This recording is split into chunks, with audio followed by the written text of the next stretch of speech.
Right, guys, so let's talk about goal setting. Right, we're at the start of our journey here. We've got 12 weeks. How do we maintain sustainability for 12 weeks? How do we have sustainability, maintainability, enjoyability that's going to help us achieve our goal? That's the key words there, guys: sustainability and enjoyability. If something's not sustainable, you're not going to make it. If it's not enjoyable, it's not going to be sustainable. Now, enjoyable can come under different sort of brackets. Enjoyable as I'm really having fun with this, or enjoyable as I see that this is working. I know that this is working. I'm feeling the benefits from it. That's the enjoyability factor that we want to get from it. Also, the fact that you enjoy life a wee bit while still trying to chase your goals, if you know what I mean. So we have to have enjoyability and we have to have sustainability for anything to work. The biggest problem that's probably every diet. Like I've tried in the last 35 years, I've tried every diet, I've seen every diet, I've encountered people who've done every single bloody diet, and my job as a coach is to try and take all the things that someone has done wrong and eliminate those factors, or take away those obstacles, or find a way around them to help you get your goals. So it's never really about what's the perfect diet or what's the perfect workout routine. It's about how do we overcome the obstacles and the reasons why you always fail. So if you take someone and say, right, I've tried dieting for the last on and off for the last 20 years and I'm still overweight. Right, well, it's not the diet that was wrong, or not all those different diet protocols were wrong. It was your approach to it, or something that you did was wrong, or something was wrong within you. And when you say the word wrong, I just mean a reason why you didn't achieve your goal. Right, so this is what we have to think about here. There's no wrong diet. If a diet creates a calorie deficit, you will lose weight. What was wrong was it wasn't you. You didn't approach it in a way that made it sustainable and enjoyable. It's quite as simple as that. Basically, it's your fault. It's not the diet. We always blame the diet. You know, we say, oh, somebody did keto, they lost so much weight, I'm going to give that a go, it's fantastic. 2 or 3 days on, you're praising keto, this is fantastic, it's the best thing since sliced bread, it's a miracle cure. And then a week down the line, because it wasn't sustainable to you, keto's shit, I don't like it, it doesn't work for me, keto's no good. No, it wasn't the keto, it was your approach to it. It was the way that you viewed it, the way that you thought, or your false expectations of what you thought you were going to get from it. So how do we rectify all that? The first thing we have to do is we have to understand calories, and you have to understand energy balance, right? So 1 calorie, or one pound of fat has got 3,500 calories. Guys, that's a lot, right? The one thing that's baffled me over the last 30 years encountering women, and it's always women, I'm sorry, I don't mean this to sound sexist, but it's always women, this expectation of what you think weight loss is and how it happens. I think women think, if I just be good, then I'll lose weight.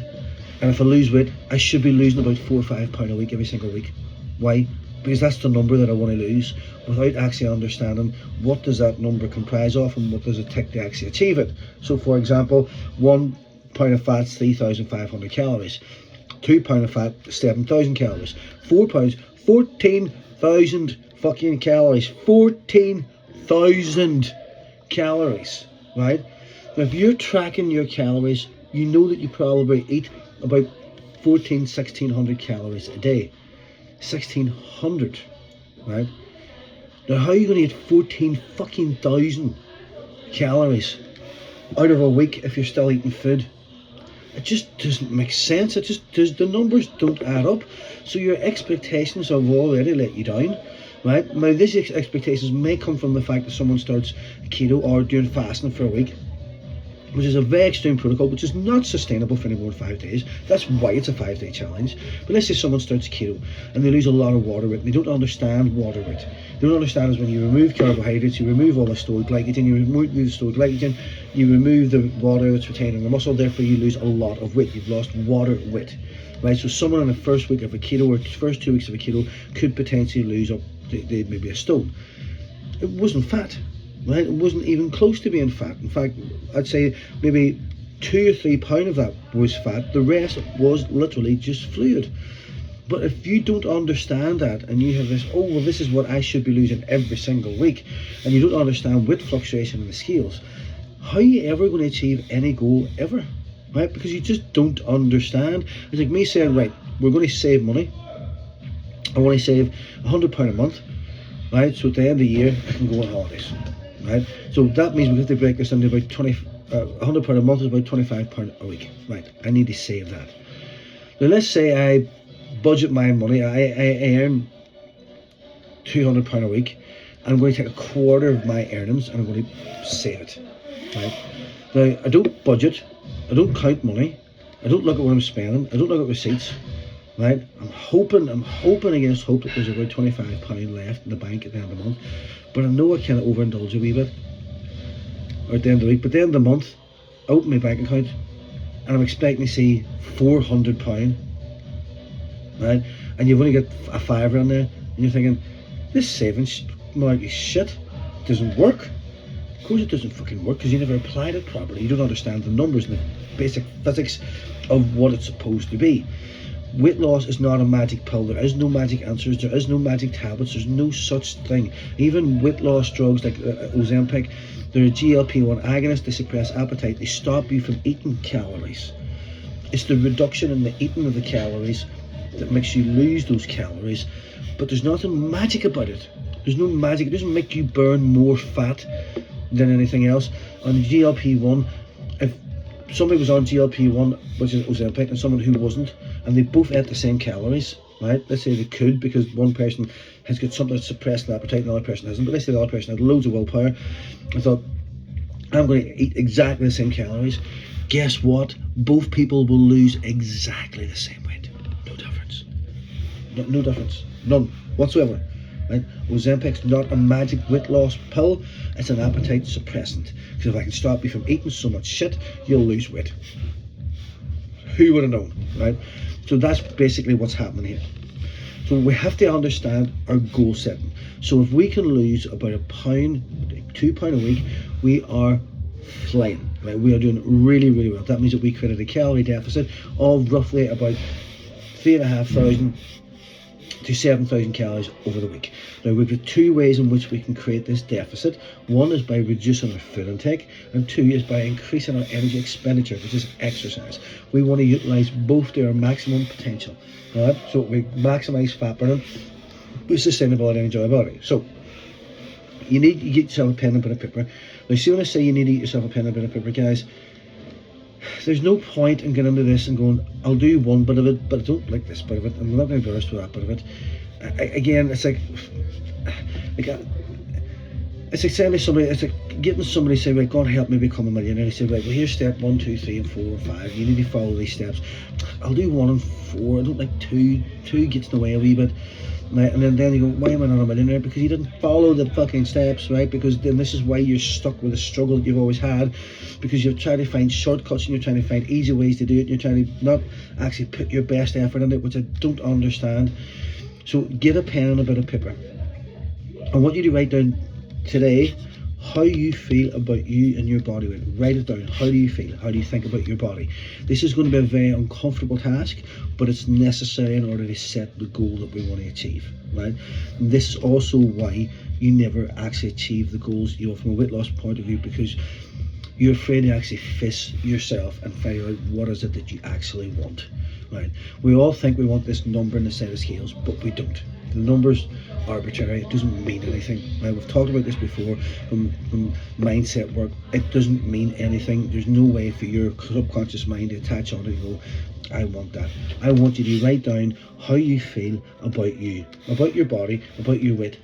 And I want you to write down a wee caption about literally what it would mean to you to achieve the goals that you want to achieve. And then I want you to write down at the bottom end, what are the goals that you want to achieve? Not the width, not the number. I don't care about the number. Look at how you feel about yourself. I feel unfit. I don't feel very sexy. I don't like taking off my clothes in front of anybody. Hit back with shopping for clothes. I hit nights out. I hit functions because I feel like everybody's looking at me because I'm fat and I'm overweight. I don't like it. My self-confidence is taking a shot. I can feel it when I'm playing with the kids. I just feel overweight and sluggish and rotten. I'm grumpy, I'm moody, my sleeping's up the left, and I just feel like garbage. I just don't like who I am at the moment. Right, there's the now. The bottom end, I want you to look at those. How do I want to feel? Right? How do I want to feel? I want to feel proud of myself. I want to feel like I can strip off in front of my partner and not be embarrassed and not tell them to make sure that I have to turn the lights off, right? I want to be able to go swimming with the kids and feel confident enough wearing a swimsuit and if I'm going to the pool or if I'm going to the beach in the summer. I want to be able to feel proud to buy clothes and try on new clothes and think, you know what, this feels fucking great, this feels a wee bit looser in my waist than I thought it was. I want that feeling, I want to feel that sense of achievement. I want to feel fit and healthy. I want to run up Shipley Street and not be breathless and feel like I'm going to take a freaking heart attack and I need a defibrillator at the top of it. I want to feel these things. I want my kids to look at me and be proud. Look what mom and dad has achieved. They're always looking after nutrition. I want to be an example for them. I want to be an example for my friends. I want to show them that it is possible. That every time I talked about I'm going to lose weight this time I actually freaking did it. That's your goal. That's what you want to feel. Right. So what we need to do now is how do we get from the top one to the bottom one? Right, what steps do we need to follow to get from there to there? Well, one, we need consistency. What does consistency look like? Consistency looks like 80 over 100. If I'm 80% consistent 100% of the time, I'll achieve that goal. I will achieve this. Right, what else does it mean? It means I need to exercise. I need to do resistance training 3 times a week. And I need to add on some cardio. I need to be doing about 3 to 4 half hours of cardio a week to start off with. I need to do that. Now, if I can do that, I'll achieve that goal. What else do I need to do? I need to be a wee bit more aware of the weekends. The weekends are killing me. Right, I'm drinking too much wine. So how can I manage that? Right, can I do a wee bit more intermittent fasting before I actually go on a glass of wine or something? Can I say to myself, you know what? See, for the next 12 weeks, you're going to limit to 1 bottle of wine at the weekend. That's it. Right, that's all you're going to have. Right, weekends. Right, if I do that, I'll achieve my goal. Right, what else do I need to do? I just need, that seems to be it. So if I do these things, these steps, I will get to here. Now, what I want you to do, I want you to look at those 3 steps and say, right, how committed am I to each one of those? If these are the steps that I need to do to achieve this goal, how committed am I and how realistic is each one of those goals? Right. Can I do the exercise part of it? Can I guarantee that no matter what happens, right, well, maybe not, the cardio is a bit different. Well, what if I get out of my bed this is my example. I start work at 6 in the morning, so if I get in my bed at 4, that means there's nobody going to interrupt me, and the phone's not going to ring, and I've got nobody to blame but myself if I don't get my fucking lazy ass out of bed. Right, I'm going to commit to that. So my morning cardio is going to be done there. Where can I do my weights? Right, well, I'm going to make sure I do the weights at lunchtime, Monday, Wednesday, Friday. There, that's my commitment. I can do that. Right, weekends. Right, this is a fucking tough one. Who do I have to talk about here? I need to talk to the kids. I know that we enjoy the weekends together and we normally have a couple of bottles of wine, but see, for the next 12 weeks, make me feel better. Can we commit to saying that we're going to have 1 bottle of wine and I want you to try and support me on this? Right, fine, perfect, I can do that. Right, what else? 80% of the time nutrition wise, 80% of 100. Can I stay consistent 80%? Right, what does that mean? That means if 80% of my diet during the week is good, that means, or during the day is good, it means I've 20% a wee bit of leeway. So if I do get that sweet tooth or something, it means I've got 20% of my calories, overall calories, to have something nice and I don't have to feel restricted all the time. Can I do that? Perfect, tick that box. Right, I've now committed to these steps. Right, so that's it. That's all I have to do. I have to commit to these 3 steps. I've now told myself and I've showed myself that I can.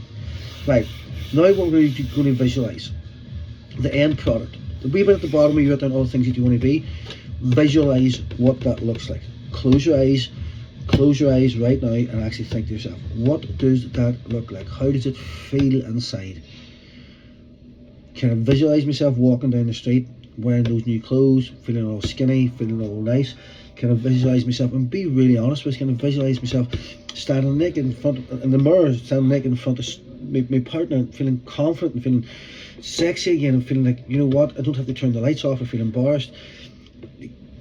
Visualize yourself going swimming with the kids and feeling proud to be wearing a swimsuit and the kids looking up at you all happy because mommy and daddy's playing with me and they're happy to be with me and spend time with me and look what they've achieved. Visualize yourself talking to your friends go, geez, you look absolutely fucking fantastic, you did really wonderful, that was amazing, great job, well done. Visualize that. See it, feel it, taste it, smell it, breathe it. And then that's your goal. That's how we achieve that long-term goal. We break it down into mini goals now. If I do this daily, I'll hit this monthly. If I stay consistent monthly, I'm going to hit that long-term goal. But you have to make this hurt a wee bit, because otherwise it's just another fucking diet, step in the scales, and I don't like what I see, and it's done. Right? And we don't want that. So I don't want you to step in the scales anymore for the next 12 weeks. I want you to use your measurements, and I want you to use the pictures.